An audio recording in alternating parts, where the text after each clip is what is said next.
This morning, I want to pour my heart out to new moms and moms with younger kids like myself, especially in the diaspora. I see you and I pray that the Lord strengthens you because I know that sometimes you feel so overwhelmed and you feel like you're fighting for your life each day. Each day is just, let me just wake up and be able to get through the day because tomorrow we move again. But I want you to know that you are strengthened for this. You can do this. I wanted to quickly share a perspective that helped me in my motherhood journey. I remember that something I grieved so much when I had my first son was the fact that I thought that my life would be completely over. I actually cried so much because I felt like everything that God had said about my ministry, everything that God had told me about my career, the things that I liked, I wanted to travel, I wanted to have a good time, and, just explore. I felt like I won't be able to do it again.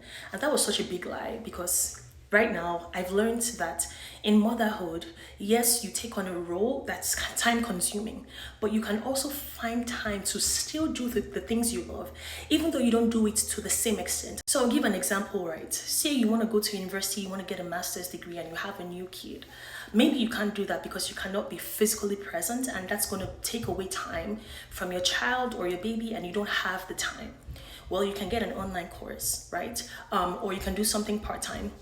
During my maternity leave, right, one of the things that helped me so much was when I had that shift mentally that, you know what, this is a new role, but that doesn't mean my life is over. It helps me to find ways to do the things that I still loved, but in a modified way. So I remember for my 30th birthday, I traveled to Mexico.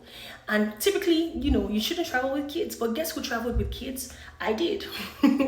Because I'm like, I want to travel, right? And so what did I have to do? I had to find, an all-inclusive resort, that was kid-friendly. And, of course, traveling with kids is tiring and whatever, but I still had a good time, right? So I'm saying that don't feel like your life is over. I'm trying to encourage you. One of the things that, God has put inside of me is the ability to make, content, and I see it as ministry. So I get to spread the gospel of Christ on different social media platforms. And so when I found out that the long videos I was doing on YouTube was too time consuming and I couldn't afford to do it, guess what I did? Short videos.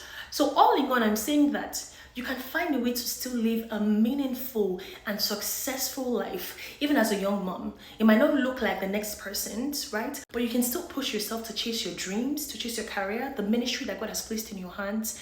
Don't give up and don't let yourself go. I hope this helps.